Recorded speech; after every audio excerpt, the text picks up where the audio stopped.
para opinar.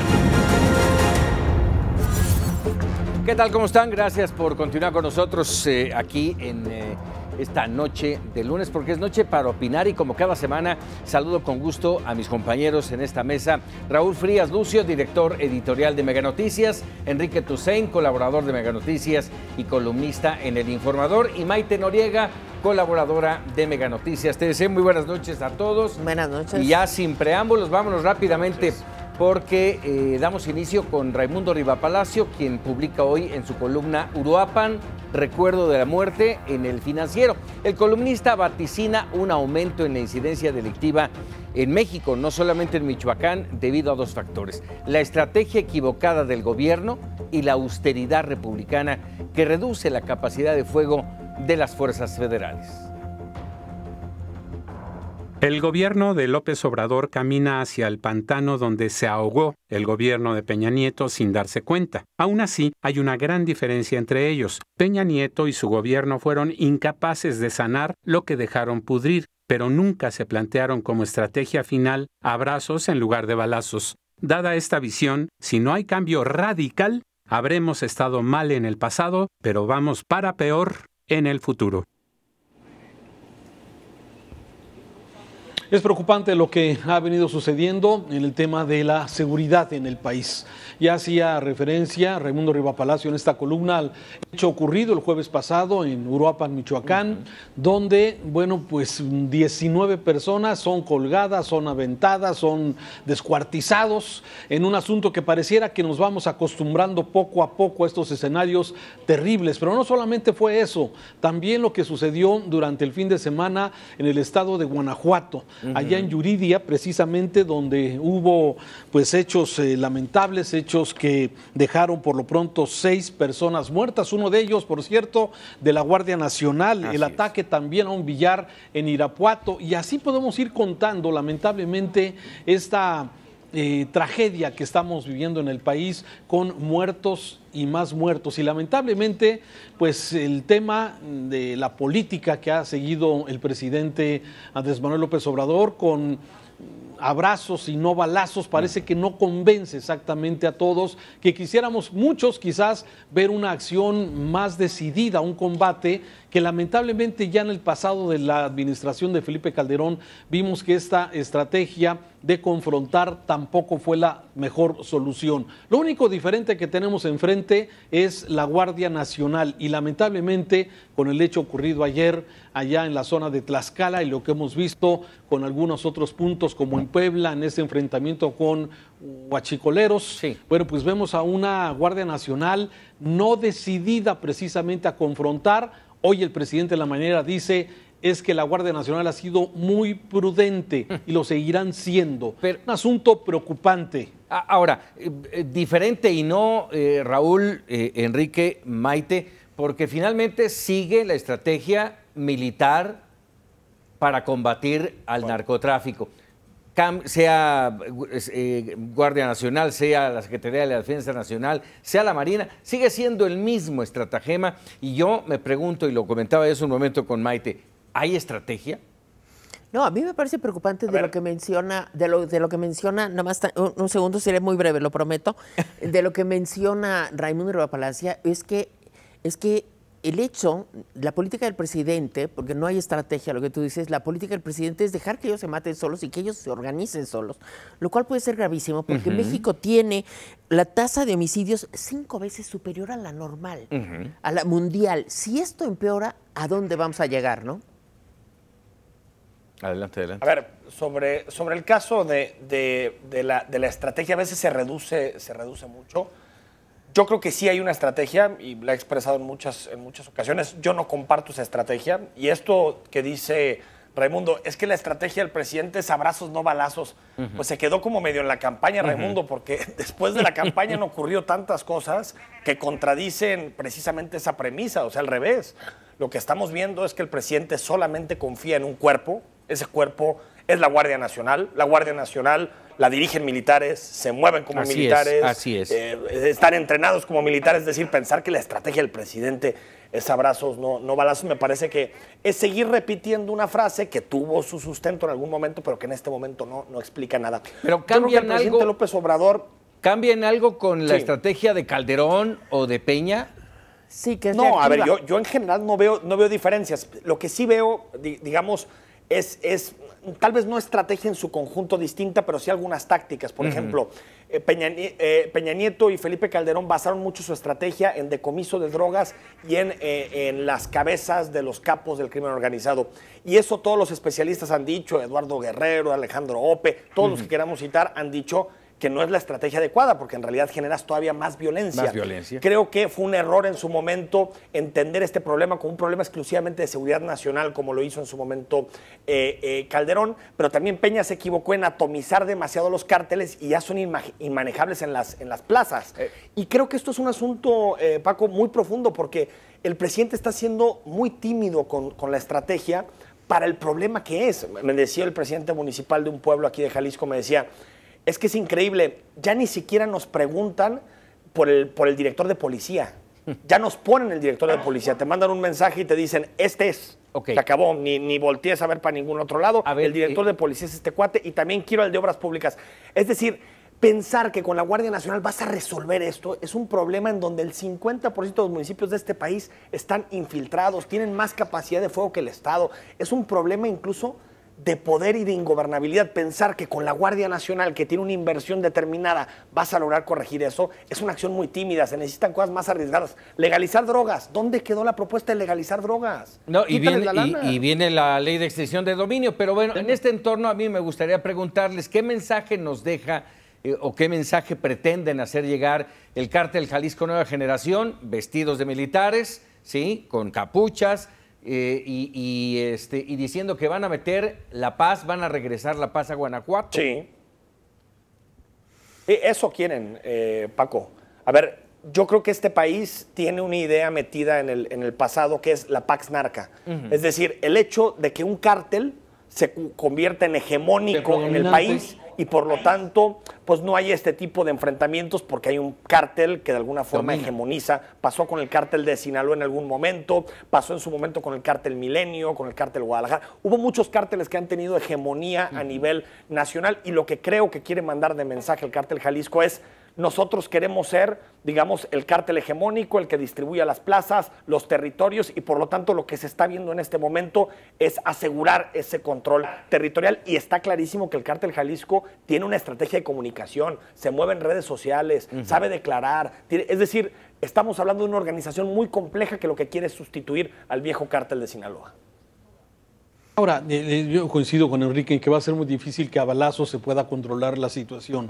Aquí la pregunta es, ¿por qué no han venido actuando también sobre el dinero, sobre precisamente los decomisos fuertes y también el congelamiento de cuentas bancarias, así como hoy se hace con algunos exfuncionarios y funcionarios que están siendo señalados? ¿Por qué de alguna forma esto no se viene combatiendo con mayor fuerza? A mí me preocupa que la Guardia Nacional, que era la esperanza de muchos para poder pacificar en algo este país, la vemos timorata, la vemos no actuando decididamente, porque también pareciera que esa es exactamente la estrategia. O sea, el seguir pensando, y yo creo que el presidente en su idea de repartir dinero para que la gente, los jóvenes, no sean atrapados por el crimen organizado y tengan y sigan de alguna forma participando en este círculo mortal que es cárcel o muerte para los narcos, para los jóvenes. De alguna forma esto se tendría que romper. ¿Cómo romperlo? Que es lo que no se ve actualmente en una estrategia de gobierno, del gobierno federal para combatir a estos grupos criminales. O la otra es dejar que un crimen, una organización, pues de alguna forma se vuelva la predominante y de alguna forma la paz narca como se la ha conocido, ¿no? Ante esto que mencionabas, perdón Maite, y te doy la palabra, ante esto que mencionabas, Raúl, del primer caído de la Guardia Nacional, aquí surge la pregunta, entonces, ¿cuál es la instrucción que tienen los elementos de la Guardia Nacional para confrontar un enfrentamiento con los cárteles? Es, vamos a decirles, perdón, vamos a platicar. ¿Abrazos, no balazos? Lo que pasa es que además, sin una estrategia de inteligencia, sin una actuación de inteligencia, porque ya lo comentaba Enrique, me parece que es muy interesante, o sea, tienen una organización, los cárteles de la droga, impresionante. Cuando tú tienes una organización como la Guardia Nacional, que además fue muy improvisada, ¿no? Sí, el mando militar me parece que es muy interesante, ha trabajado bien en la persecución del narcotráfico, pero sin una estrategia apoyada en inteligencia y una estrategia reactiva, como que es la que estamos teniendo, no vamos a poder controlar la violencia de este país y será, como se comentaba, el cártel de más poderoso el que logre esta paz. A mí me parece que es muy peligroso porque Michoacán, por ejemplo, tenemos 12 de las 50 ciudades más violentas del mundo. Del mundo, 12 de las 50 ciudades. Esto es gravísimo. Solo por favor, veamos el problema desde el punto de vista estructural, porque a veces parece que el Estado es todopoderoso y los criminales no lo son. De acuerdo con Stratford, 30,000 millones de dólares es el mercado de drogas en este país, las ganancias del crimen organizado, que es más o menos como 51 el presupuesto de procuración de justicia que existe en nuestro país. Más de 1.5 millones de personas, trabajo depende de alguna manera del narco. Es decir, pensar realmente que esto tiene que ver con si le dicen a la Guardia Nacional que abrace o que no tiene un balazo, o que es un asunto tan complejo y tan estructural que se tiene que resolver desde esa forma, legalizando, yendo a fondo en este tipo de problemas, porque pensando en poner un poquito más de patrullas, un poquito más de balas, no vamos a salir de esta situación. Ya tenemos que ir a un corte rápidamente. Solamente también, fíjate, está el tema de la impunidad, que simplemente recordando el último caso, que ese es uno de los alimentos principales al tema de la corrupción, la impunidad. El sujeto que fue asesinado en un restaurante, en una plaza comercial en Guadalajara hace un par de semanas, era un hombre que estaba sentenciado a 15 años de cárcel. Fue detenido hace 3 o 4 años y estaba libre, pues tan campante en las calles. O sea, este es el tema de impunidad, que es un agregado al tema de la corrupción, y que esto también viene haciendo más complejo todavía el tema de la lucha contra la violencia que estamos padeciendo los mexicanos. ¿Sí o no? ¿Hay futuro en la guerra contra el narcotráfico? ¿Sí o no? Enrique. No. Raúl. No debe de haber guerra. No, ¿cómo está planteado? La veo complicadísimo. Que no haya guerra, por favor, eso es lo primero. Vamos a hacer una pausa y regresamos, tenemos mucho más para opinar. Estamos de regreso aquí para opinar y vamos a opinar sobre la columna que escribe hoy Denise Dresser en el periódico Reforma.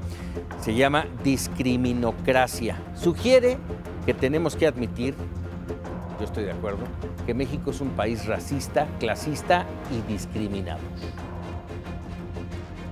En México nadie nunca se declara homofóbico o racista o discriminador o machista o xenófobo, pero muchos por acción u omisión lo son. En México todavía es posible reírse de la fisonomía de los negros. Todavía es posible burlarse del color de piel de los morenos, todavía es posible descalificar a personas por su origen social, y todavía es posible discriminar a los discapacitados, y todavía es posible violar a una mujer sin recibir un castigo por ello.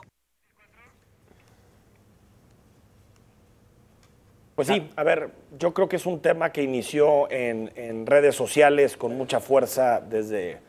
O sea, al menos unos 4 o 5 días que se ha discutido mucho de un concepto, desde el viernes, de un concepto que se llama pigmentocracia, que tampoco es muy creativo, es simplemente el poder de quien tiene determinada pigmentación en su piel.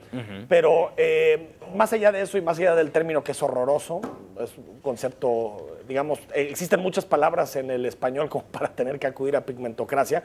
Claro que México es un país racista, claro que México es un país clasista. Y no solo eso, que creo que es lo más grave, sino que hay una relación directa entre color de piel y ascenso social. Y eso no es un invento, lo ha estudiado el INEGI. El INEGI tiene un módulo que se llama el módulo de ascenso social intergeneracional, en donde ha definido que entre más clara tengas la piel, tienes más posibilidad de ascenso. Y por supuesto lo sabemos, cómo se apellida la élite de este país, quién toma decisiones en este país, los grandes empresarios. Es decir, me parece que negar que hay un vínculo entre raza y ascenso social, negar que hay un vínculo entre origen europeo o origen anglosajón y ascenso social me parece que es negar la evidencia que se ve todos los días en todos los estudios. Ahora, eso no significa, como ninguna causa casi en política ni en temas sociales, que sea determinante. Por supuesto que no hay una determinación. No es que alguien que nazca con piel morena necesariamente va a ser pobre, o alguien que nazca con piel güera necesariamente va a ser rico. Pero lo que sí nos dicen los estudios es que hay más probabilidad de ascenso social si tienes la tez más clara, y me parece que eso es una tragedia para un país como el nuestro, un país mestizo, un país de diversidad, de crisoles en términos raciales. El hecho de que la piel siga determinando algo el ascenso social, me parece que es condenable, ¿no?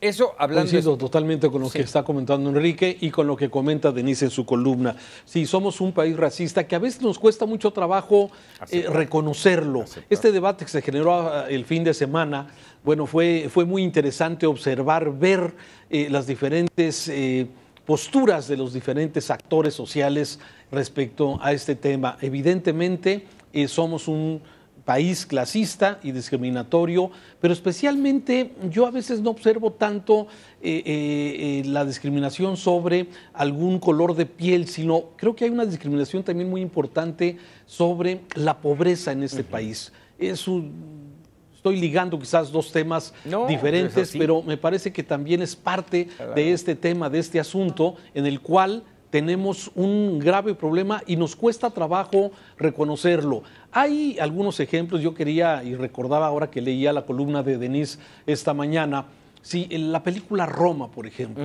Esta película nos visibilizó muy bien un tema de una discriminación, pero que al mismo tiempo forma parte de nosotros y de nuestras relaciones personales, nuestras relaciones íntimas, nuestras relaciones familiares, ¿sí? Con muchas personas de alguna forma que tienen un origen diferente. Me parece que Roma nos alcanzó a ver, nos alcanzó a dejar ver algo de lo que hoy Denise en esta columna que analiza sobre la pigmentocracia. Además, sí hay una asociación muy interesante entre lo que son los rasgos étnicos de este país con la pobreza. Entonces, al racismo le metes el clasismo y la criminalización de la pobreza que hay en nuestro país, que acentúa todavía más el proceso discriminatorio. El problema que yo le veo a esto, me parece que es importante marcarlo, es que el discurso del presidente lo que está haciendo es acentuar este racismo, pero ahora a la inversa, ¿no? Ahora es precisamente todos los blancos, todos los que tienen las características más europeas son los malos de este país, los ricos son los malos, y esto está generando una descomposición social que puede manifestarse en actos de violencia no controlables en este momento.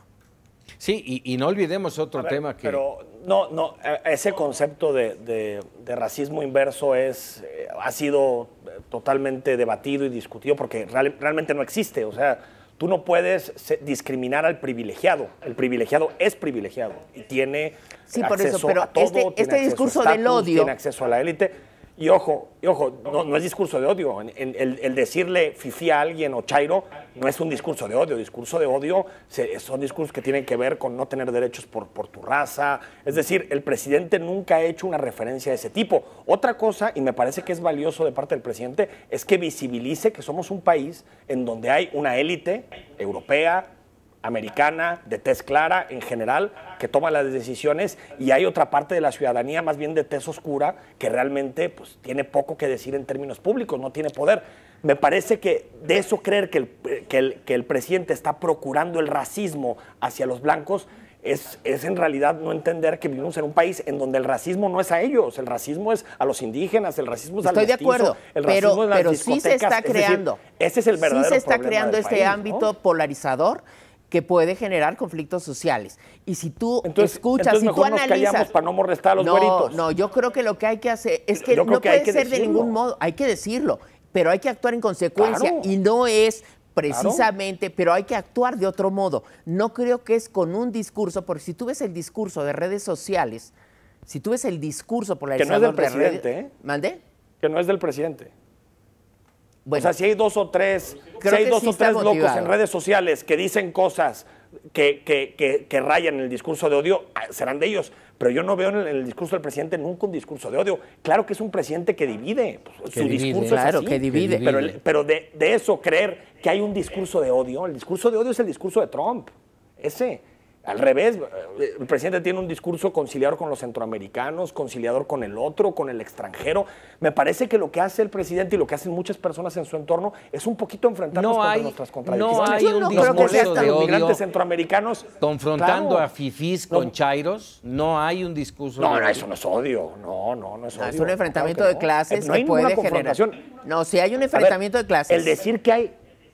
A ver, bueno, pero hay un enfrentamiento de clases en el día a día. O sea, en el día a día hay clases medias, clases ricas, clases... No, por eso, pero... Sí, pero no, a ver, pero no puedes poner malos y buenos. Está alentado desde... En ningún momento el presidente ha incentivado violencia de ningún tipo. Otra cosa es que visibilice que existe la desigualdad. ¿Por qué nos cuesta tanto que un presidente diga hay posiciones en nuestra sociedad de este tipo? Hay gente privilegiada y gente que no lo es. No, eso es cierto. Sí, por eso. ¿Por qué molesta tanto eso? No, a mí no me molesta, me parece que es claro, y hay que cierto. visibilizarlo. Lo que no se nombra no existe, ¿no? Y entonces hay que visibilizarlo. Pero hay que diseñar políticas para acabar con esto, y no creo que en este momento haya un diseño de políticas públicas que pueda terminar con esto, ¿no? El reparto de dinero no va a generar precisamente el abatimiento de la pobreza, y el discurso de división lo que hace es ahondar las diferencias, pero no está abonando en la eliminación de precisamente... Yo no veo que ahonde ninguna diferencia. ¿Sabes qué? Si todo surgió de la Fórmula 1, de que el presidente no quería apoyar un proyecto como ese, cosa que yo estoy de acuerdo. El dinero del gobierno no tiene que ir para incentivar la Fórmula 1. Ese es mi punto de vista. De ahí surge, y por supuesto que siempre el debate se va ante este tipo de temas. Pero incluso surge de la interpretación de este hecho, ni siquiera de la no, firma. claro, es de la interpretación, claro, sí. Terrible. De ahí viene. Ahora, fíjese, estamos hablando, por ejemplo, de discriminación, de racismo. ¿Cómo hemos atacado, cómo hemos recriminado a los Estados Unidos por el trato a los migrantes? ¿Y qué está pasando en México? Y no de ahora, sino de hace muchos, muchos años, el trato a los migrantes centroamericanos en nuestro país. No contra el migrante en específico, contra el migrante pobre. Porque, por ejemplo, aquí en Jalisco, hay muchísimos migrantes, por ejemplo, de origen americano, que viven en Chapala o que viven en Puerto Vallarta, y nos encanta, los saludamos, y qué padre, qué bonito que vengan, quédense aquí toda la vida. Pero si hay un migrante centroamericano que pasa por aquí y tiene hambre, expúlsenlo. Seguramente es un delincuente, un criminal, depórtenlo a su país. Sí, es la misma política de Estados Unidos. Creo que no es que le tengamos odio al migrante, le tenemos odio al pobre, me parece. Es esto, es la criminalización de la pobreza. Yo coincido un poco... De la pobreza. Sí, claro. Yo coincido un poco con Maite en que el presidente desde el púlpito presidencial sí divide a este país. No con un discurso de odio, pero sí, de alguna forma, con un discurso de división social entre los fifís o los amlovers o como los quieran llamar. Me parece que sí no ayuda a un discurso de unidad que requiere el país, y sí de alguna forma provoca desde ese importante lugar que tiene el presidente, sí, un discurso precisamente de buenos, de malos, o de, en este caso, privilegiados, o de los pobres. Ya hemos hablado y hemos reconocido que me parece que la política del presidente de visibilizar a los más pobres de este país ha sido bueno. Creo que todos estamos mucho más conscientes de la necesidad de pobreza que hay en Chiapas, en Oaxaca, en Guerrero y en muchas partes del país. Pero sí creo que él, de alguna forma, sí alienta un discurso de división, si no de odio, pero sí de división, Raúl, entre las... Son cosas diferentes. El país está dividido entre los que tienen todo y los que tienen nada. El país está dividido entre el norte y el sur. Es decir, pensar que el presidente divide al país. Este país está dividido por cuestiones económicas, culturales, políticas, sociales. La diferencia es que hay un presidente que visibiliza esas divisiones. Y que ojalá sea, eso lo veremos en el transcurso del sexenio, sea para poder combatir este tipo de desigualdades.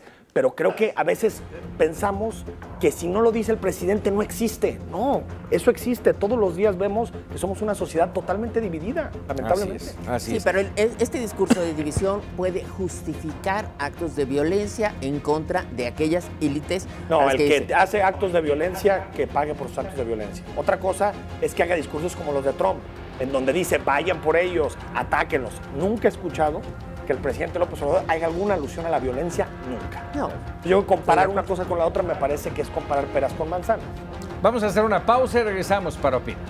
Ya estamos de regreso para opinar. Ayer se realizó la elección interna del PRI para cambiar su dirigencia nacional y bueno, como prácticamente decíamos ya estaba escrito, el gobernador con licencia de Campeche, Alejandro Moreno, Alito o AMLito, se perfila desde ayer mismo como el próximo presidente del Revolucionario Institucional con más del 83% de las preferencias y bueno, esto vuelve a marcar para muchos que en el PRI no ha cambiado nada. Yo creo que lo único que cambia es que están acelerando su deterioro y se están acelerando. Además, no pueden traicionar su propia esencia, ¿no? Cuando ves las denuncias de la propia Ivonne Ortega, que me parece maravillosa la denuncia de ella, cuando dice que los morenistas, primero, que Morena está metido de cuerpo entero, pero por otra parte denuncia urnas rellenas, embarazadas, compra y coacción del voto, casillas con 100% de los votos que no podrían ser. Entonces te das cuenta que no pueden traicionar su propia esencia, que no es un partido antidemocrático, es un partido que simplemente no le gusta la democracia interna y tampoco le gusta lo otro.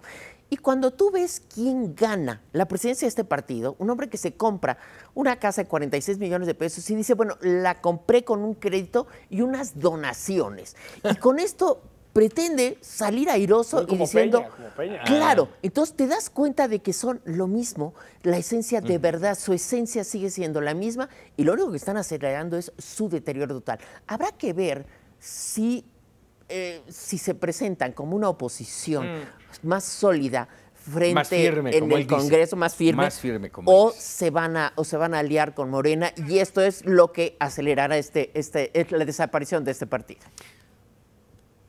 ¿Cómo lo ves, sí, Raúl? A ver, yo creo que a ver, yo sigo viendo exactamente la misma esencia del PRI. La poca participación, la forma en cómo fueron llevados a votar en algunos estados como Campeche, el Estado de México, en el estado de Coahuila, que queda registrado de alguna forma, pues lo que han hecho siempre. Me parece que el PRI está pasando por yo creo que es la crisis más importante que ha tenido en su historia, pero además con el elemento adicional de que hoy Morena se ha convertido en un partido o en el movimiento que hoy ha absorbido pues muchos de los militantes priistas de toda la vida, empezando por el mismo presidente López Obrador en su momento. Esto es lo que de alguna forma es a tratar de dar una nueva cara, mostrar que van a ser una oposición. De verdad, me cuesta trabajo verlo. Yo tuve la oportunidad de platicar aquí con Alejandro Moreno en la última visita en su campaña. Un hombre echado para adelante, un hombre joven, se decía de una nueva generación de priistas, pero es de esa generación de los priistas que los vimos actuar con el presidente Peña Nieto y de los cuales, híjole, varios perseguidos. Complicado. Así es. Ahora, yo creo que hay un asunto. Por supuesto que el PRI vive una crisis y no es lo mismo enfrentarse a una crisis de identidad cuando estás en tu pubertad que cuando estás en la senectud. Pues sí, el PRI en este momento, digamos, hacer un cambio drástico en términos ideológicos, políticos o de esquema, de estructura, pues es casi imposible. El PRI es lo que siempre ha sido y está buscando reestructurarse a partir de esas fórmulas. Lo que me preocupa, partiendo de la idea de que el PRI no va a volver porque la estructura que tenía ya no la tiene en gran parte, algo por lo que decía Raúl, porque encontró mejor postor, otra porque han ido perdiendo gobiernos, realmente gobierno importante solamente les queda el Estado de México y a ver cuánto tiempo les dura, porque perdieron el discurso nacionalista, que ese discurso ya claramente lo tiene Morena, y por lo tanto ya no encuentran los mismos cauces y las mismas formas de posicionarse con el electorado. Pero lo que más me preocupa es que Alito, que Alejandro Moreno, sea, digamos, como la cara del peñanietismo y de lo que significó el peñanietismo para negociar impunidad con el presidente.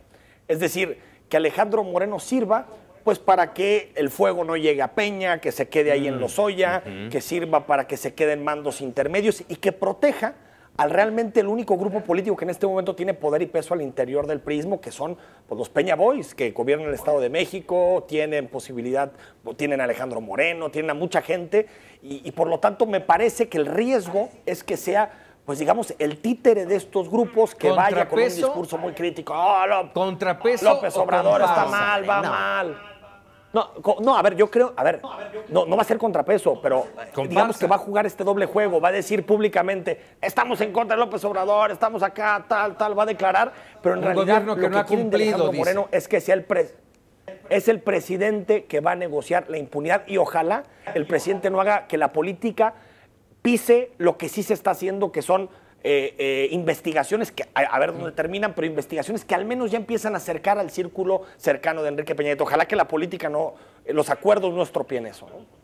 Ahora, y curiosamente, estas investigaciones las inició la sociedad civil, buena parte de ellas, y eso me parece que es muy destacable y es muy importante para ver cuál es el papel de la sociedad civil en esta lucha contra la corrupción.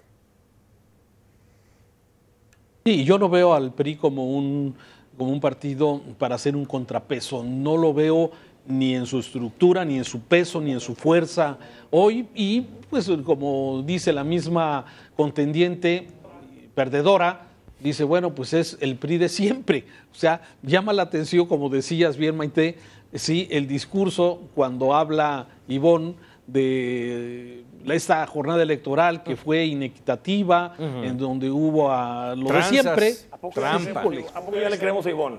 Bueno, Oye, hasta Ivonne Ulises se benefició de todas estas cosas que ahorita le molestan mucho. Claro, Ivonne se benefició a mí me da de todas mucha esas, risa. ¿eh? El propio De Ulises todas Ruiz esas, para ser dice gobernadora de Yucatán, para... que además renunció por ahorita fax, lo denuncia ¿no? O sea, porque las cartas no están marcadas a su favor, pero yo creo que Ivonne hizo un papel en la interna profundamente hipócrita. Está bien que Pero, lo denuncie, bueno, qué bueno que lo eso lo denuncie, han hecho pero todos los ella se políticos de benefició todos los décadas de partidos, eso. Pero todos, vaya, Todos. el propio Ulises Ruiz me da mucha risa porque dice, fue la elección Eso- más fraudulenta que la estafa maestra. Dices, bueno, esto sí ya es el colmo, ¿no? Ulises Ruiz. Él las hacía mejor. Así es. En fin, bueno, ¿qué futuro le ven entonces al PRI con Alejandro Moreno? Yo no le veo Ninguno, mayor yo creo futuro. No, yo creo que va, como decían, va a ser un papel de darle los votos que necesita Morena. Él va a perder Como lo aún más hizo en la ley 2021. Bonilla, Claro. por ejemplo. Sí, y en general yo creo que el objetivo del PRI en este momento, de aquí a 2021, 2022, va a ser proteger a Peña Nieto y proteger a su círculo cercano. No creo que su objetivo sea levantar el partido, porque realmente pues Alejandro Moreno es un perfil pragmático que no tiene nada que ver, ni siquiera tiene ideología. Aquí cabría la pregunta, porque lo has mencionado ya un par de veces, Enrique, es proteger a Enrique Peña Nieto. ¿Qué tan importante es Enrique Peña Nieto? ¿Qué tan importante o por qué es importante? Yo creo que porque si cae Peña Nieto, cae una estructura pesadísima que no solamente tiene que ver con políticos, ojo, también tiene que ver con empresarios, ahí está el asunto Juan Collado, tiene que ver muchas cosas. Y si dejas caer eso, podemos estar en un escenario, Paco, como el de Brasil, como Lava Jato.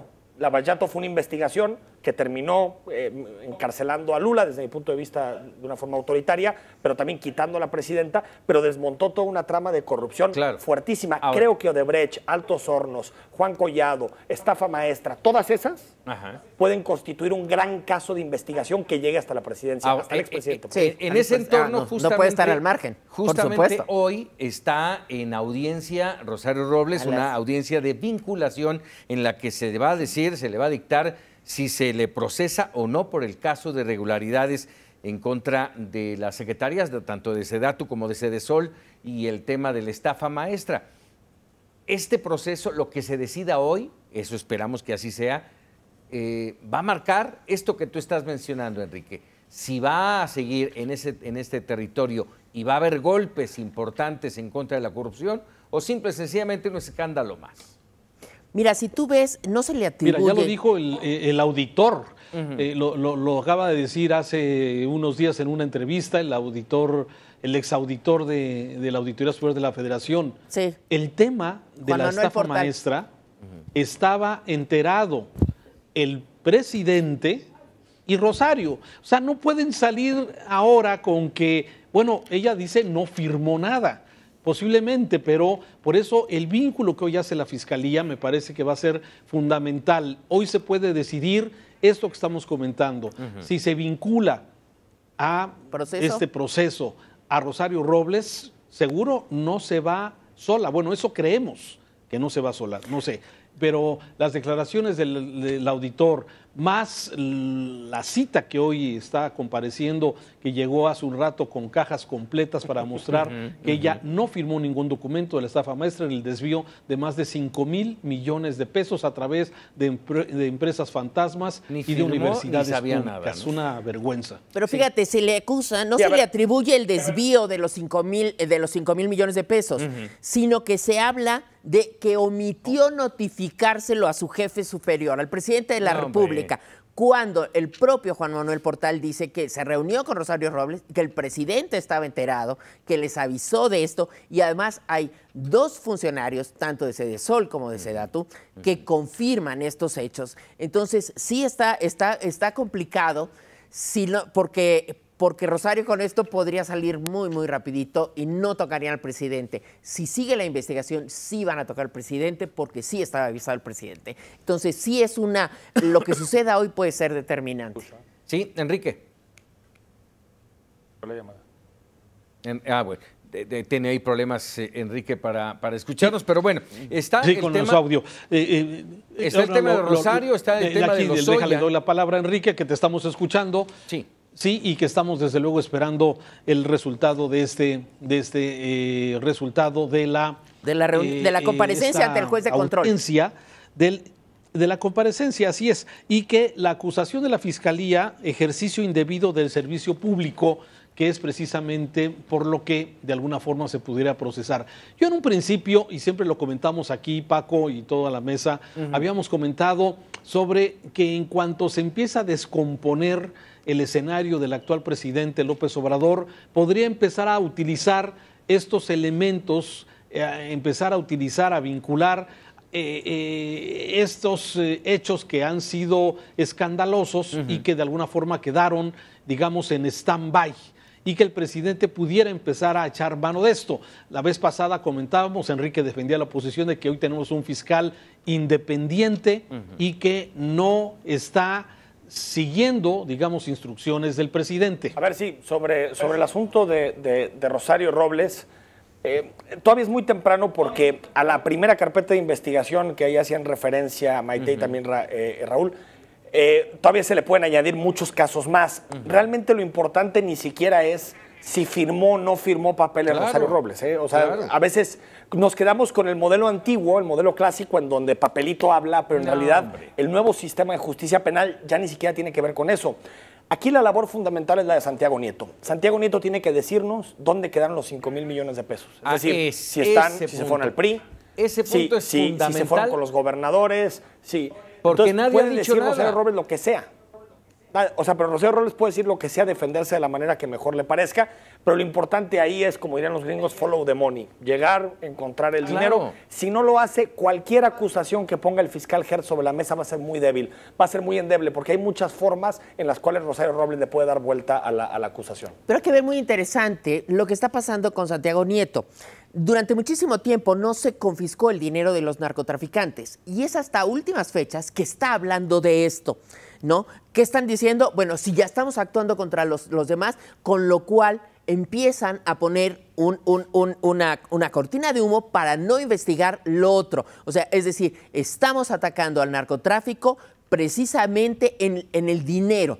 Y esto viene a complicar un poco más esto porque el gobierno de los Estados Unidos ya empezó a reclamarnos lo del narcotráfico precisamente. Entonces, sí vamos viendo que todos los conflictos se van concatenando y esto puede tener repercusiones internacionales. Pero lo de Rosario Robles, lo que dices tú me parece fundamental, Enrique, que es buscar el dinero. Y ahí es donde se detiene el caso. Solo señalar un asunto que tiene que ver precisamente con esto. Santiago Nieto y Hertz se juegan toda su credibilidad, porque si no logran desentrañar lo que supuso la estafa maestra, creo que va a haber un golpe durísimo, porque venimos de una Procuraduría General de la República que cometía errores muy sospechosos para que después las sentencias fueran muy leves para corruptos. Cometió una cantidad de errores en el caso Javier Duarte, que si revisas las investigaciones, pues parece que está hecho para que Duarte aceptara una condena baja y se acabó. Nos libramos de problemas y que se callara y no dijera más. Por lo tanto, creo que se juega muchísimo de su credibilidad, porque si acabamos con un tirititito de sentencia, creo que va a ser un golpe muy duro para el fiscal. Como es común. Vamos a estar muy pendientes de ello. Es muy probable, así es, Raúl. Agradecemos, como siempre, a mis compañeros Raúl, Enrique, Maite, por estos comentarios, pero sobre todo a usted, porque nos da la oportunidad de ofrecerles comentarios, esta opinión, este debate, y usted saque la mejor opinión y conclusión. Lo invito para que nos acompañe mañana para opinar con Raúl Frías, y ahora los dejamos con los memorables. Muy buenas noches.